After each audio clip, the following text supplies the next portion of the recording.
ഇപ്പോൾ വന്ന് കഴിഞ്ഞിരിക്കുകയാണ്. വിധിയെ സംബന്ധിച്ച് ഒരു കാര്യം വ്യക്തമാക്കാനുള്ളത്, CBI ഈ കേസ് ഏറ്റെടുക്കുകയും അവർ ആദ്യം മുതൽ ശ്രമിക്കുകയും ചെയ്തത്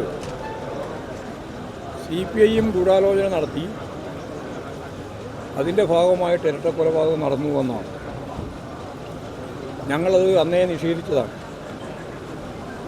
രാഷ്ട്രീയ കാരണങ്ങൾ കൊണ്ടാണ് ഇങ്ങനെയൊരു നിലപാടിലേക്ക് എത്തുന്നതെന്നും അവിടെയുണ്ടായ ഏറ്റവും പ്രയാസകരമായ അന്തരീക്ഷം, 2 ചെറുപ്പക്കാർ കൊല്ലപ്പെട്ടു എന്നുള്ള പ്രശ്നം പാർട്ടിയുമായിട്ട് ബന്ധപ്പെട്ട് പാർട്ടിയുടെ നേതൃത്വത്തിൽ ഗൂഢാലോചന നടത്തി ഉണ്ടായ ഒരു സംഭവമല്ല എന്ന് ഞങ്ങൾ അന്നേ പറഞ്ഞാണ്. ഇന്നും അത് തന്നെയാണ് കോടതി വിധി അടിസ്ഥാനപ്പെടുത്തിയിട്ടും പറയാനുള്ളത്. കാരണം CBIയുടെ ഭാഗമായിട്ട് അവർ പറഞ്ഞത് ഗൂഢാലോചന നടത്തി അതിനടിസ്ഥാനപ്പെടുത്തിയിട്ട് കൊലപാതകം നടത്തിയിരിക്കുന്നു എന്നല്ല, അത് അസന്നിഗ്ധമായിട്ടല്ല എന്ന് വ്യക്തമാക്കും.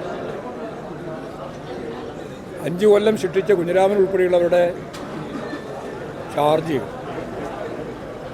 പോലീസിൻ്റെ അന്വേഷണത്തിന് തടസ്സപ്പെടുത്തി എന്നുള്ളതാണ്. യഥാർത്ഥത്തിൽ അവർ പോലീസ് അന്വേഷണത്തിന് സഹായിക്കുകയും ചെയ്തില്ല.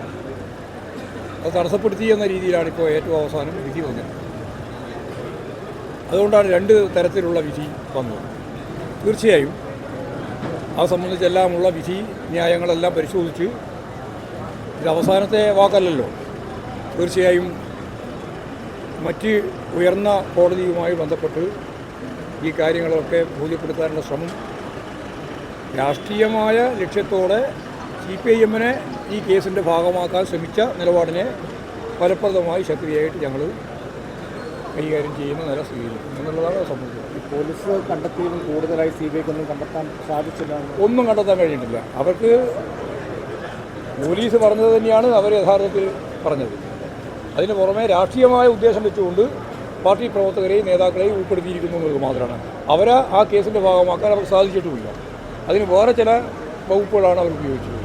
അതാണ് അത് സംബന്ധിച്ചുള്ള കൃത്യമായ നിലപാട് സ്വീകരിച്ചുകൊണ്ട് പാർട്ടിയുടെ ഭാഗമായി നിൽക്കുന്ന സഖാക്കളെ സംബന്ധിച്ച് ബാക്കി ഞങ്ങൾ അന്നേ നടപടി സ്വീകരിച്ചതാണ്. ശരിയല്ലാത്ത നിലപാടായിരുന്നു എന്ന് പറയുക മാത്രമല്ല, അതിൽ ഉൾപ്പെട്ടിരുന്നു എന്ന് പറയുന്ന സഖാക്കളെ സംബന്ധിച്ചിടത്തോളം പാർട്ടി സംഘടനാപരമായ നടപടി അന്നേ സ്വീകരിച്ചിട്ടുള്ളതാണ്. അത് മുമ്പേ ഉള്ള നിലപാട് തന്നെയാണ്. നേരെമറിച്ച് CBI രാഷ്ട്രീയമായ ഉദ്ദേശത്തോടുകൂടി ഇതിൻ്റെ അകത്ത് പ്രതിയാക്കപ്പെട്ടവരെ സംബന്ധിച്ചിടത്തോളം നീതിന്യായ വ്യവസ്ഥയുടെ മുന്നിൽ ഫലപ്രദമായിട്ട് ഈ മുമ്പോട്ടേക്ക് പോകാനുള്ള സാധ്യത നമ്മുടെ മുമ്പിലുണ്ട്. ഉയർന്ന കോടതികളുണ്ട്. ആ കോടതിയെ സമീപിക്കുന്നതിന് സാധിക്കുമെന്ന് തന്നെയാണ് പാർട്ടി കാണുന്നത്.